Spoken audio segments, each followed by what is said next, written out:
Hi guys, আসসালামু আলাইকুম। It's me Roshni. Welcome to our another new blog. কেমন আছেন আপনারা সবাই? আশা করি সবাই অনেক ভালো আছেন। আল্লাহর রহমতে আমরাও অনেক ভালো আছি। আজকে আমি আপনাদেরকে কাঁচা আম দিয়ে একটু ব্যতিক্রম ভাবে খুবই মজার একটা জুস বানিয়ে দেখাবো। আর এই জুসটা তৈরি করতে কি কি লাগলো তাই নিয়ে থাকছে আজকের ভিডিও। সো না টেনে পুরো ভিডিওটি দেখুন। আই হোপ আপনাদের সবার খুব ভালো লাগবে।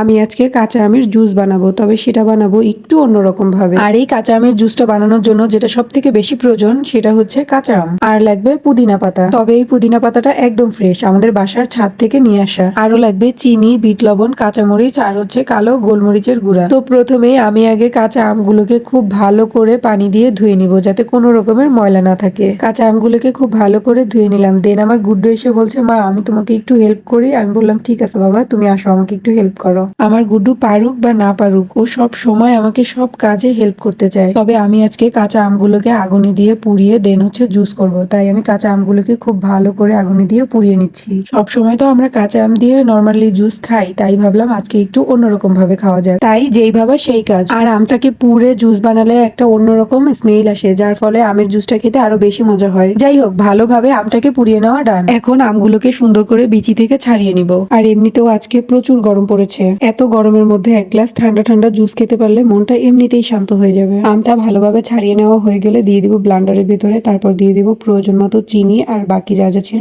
সেগুলো। আমি আগে থেকে কাঁচামরিচ ব্লান্ড করে রেখেছিলাম এখানে, সেগুলোই ব্যবহার করছি। দেন দিয়ে দিব পুদিনা পাতা আর প্রয়োজন অনুযায়ী পানি। আরো দিয়েছি বিট লবণ আর গোলমরিচের গুঁড়া। আর এখন সবকিছুকে একসাথে ব্লান্ড করে নিলেই তৈরি হয়ে যাবে জুস। আর এই যে আমার কাঁচা আমের জুস রেডি। জুসটাকে ঠান্ডা করার জন্য কিছুক্ষণ ফ্রিজে রেখে দিব, কারণ ঠান্ডা ঠান্ডা জুস খেতে বেশি মজা। আর এই ফাঁকে আমি দুপুরে খাবারটা খেয়ে নিব।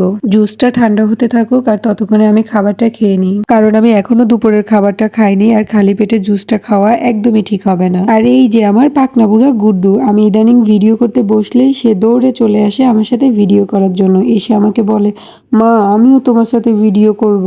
আমার গুড্ডুর এই কথা শুনলে আমার খুবই ভালো লাগে। ভাত খাওয়া শেষ, এখন জুস খাওয়ার পালা। জুসটা যখন গ্লাসে ঢালছিলাম তখন পোড়া পোড়া একটা স্মেল আসছিল, সেটা আরো বেশি ভালো লাগছিল। জুসটার উপরে আমি একটু পুদিনা পাতা দিয়ে দিলাম, যাতে দেখতে আরো একটু সুন্দর লাগে। দেন আমি জুসগুলো নিয়ে চলে এলাম ছাদে, কারণ এখন প্রায় বিকেল হয়ে গেছে। আর এই পড়ন্ত বিকেলে ছাদে বসে ঠান্ডা বাতাসের মধ্যে জুস খাওয়ার মজাই আলাদা। ছাদে এসে আমার গুড্ডু যখন জুসটা একটু ওর মুখে দিল, তখন ওর মুখটা দেখতে পুরো একদম বাংলার পাঁচের মতো হয়ে গেছে।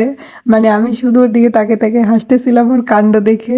তবে যাই হোক, আমার জুসটা দেখতে যেমন সুন্দর হয়েছে, খেতে কিন্তু তার থেকেও বেশি মজা হয়েছে। চাইলে কিন্তু আপনারাও বাসায় এই সেম ওয়েতে কাঁচা আম দিয়ে জুস করে খেতে পারেন। আই হোপ আপনাদের সবার অনেক ভালো লাগবে। আর এত গরমের মধ্যে ঠান্ডা ঠান্ডা এক গ্লাস জুস হলে আর কি লাগে।